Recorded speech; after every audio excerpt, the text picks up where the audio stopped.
So if people get excited about somebody being related to somebody great, think about how these people felt about people that were 3 or 4 generations from the Prophet ﷺ, like Idris al-Awwal or Abdullah al-Muthanna or Muhammad Nafs al-Zakiyya. I mean, these were people and they were beautiful people, they were eloquent people, they were very well educated, they knew the deen, and they were pious people.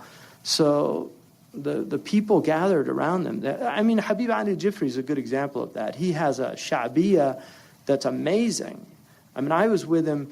We were in San Jose in the airport. This is a true story. There were several people with us, Basir al-Dayani and some other people. And there was some Mexican people, who knows, illegals, but they couldn't speak English. But they were sweeping, working in the airport, sweeping. And we came in, Habib Ali, we were taking him to the plane, and they saw Habib Ali, and they literally, like these 3 Mexicans, and they put down their thing, and they came and they kneeled. I swear to God, I saw this with my own eyes. They kneeled and went down on their knees and said, por favor, es posible ora por nosotros, could he please pray for us? I saw that with my own eyes. So that's the power of Al-Bayt, I mean, that's just something from God. You can't make things like that up. And that's what would happen. They would go to Indonesia and all those people would come and just say, pray for us.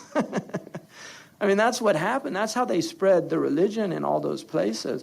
Muli Idris went to Morocco and all these Berbers just gathered around him and wanted to do whatever he wanted them to do. So the Al-Bayt had and still do, not all of them, and they're people, but the righteous ones, the pious ones, they have a power. There's no doubt about that. I mean, we're not Shia.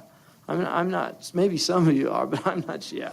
The Shia have they have another view altogether of the Al-Bayt. But the truth lies somewhere between the two. Like the Ahl Sunnah, with the exception of the Maghariba and the Yemenis, there's some jafaf often. I mean, that's probably not fair to the Sudanese or the Egyptians.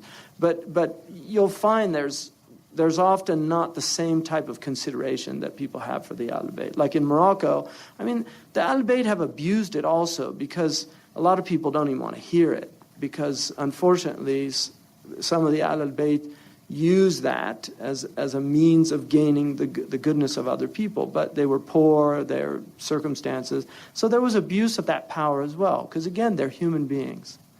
They're human beings. They have good and they have bad. But Sidi Ahmed Zarruq said that your attitude towards them should be your attitude towards the children of your teacher.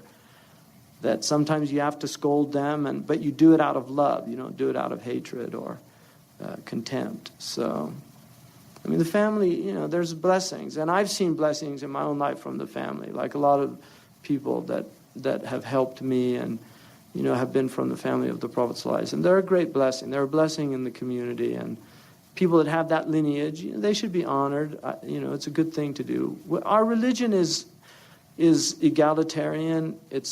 But we do recognize that one thing. It's kind of like in the yin-yang, it's that little... in the black side, there's a little white dot. It's kind of that's a little white dot in the egalitarianism of Islam. It's like the aristocracy of the Al-Bayt, that we do acknowledge that lineage there. And even in the Shafi'i madhab, it's not the Maliki, but in the Shafi'i madhab,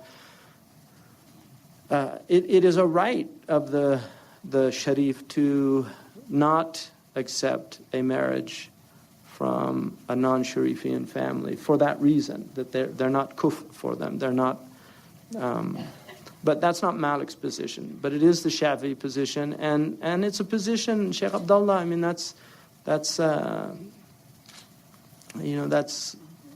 lineage is important to some people. In America, it's kind of hard for us because we come from a culture that really tried to destroy that concept from Europe of aristocracy, and many of our founding fathers they came from very humble background. People like Thomas Paine, I mean, he was a corset maker. And John Adams was, a cobbler's son, I think, or a carpenter, farmer. So, for Americans, but the British understand that concept.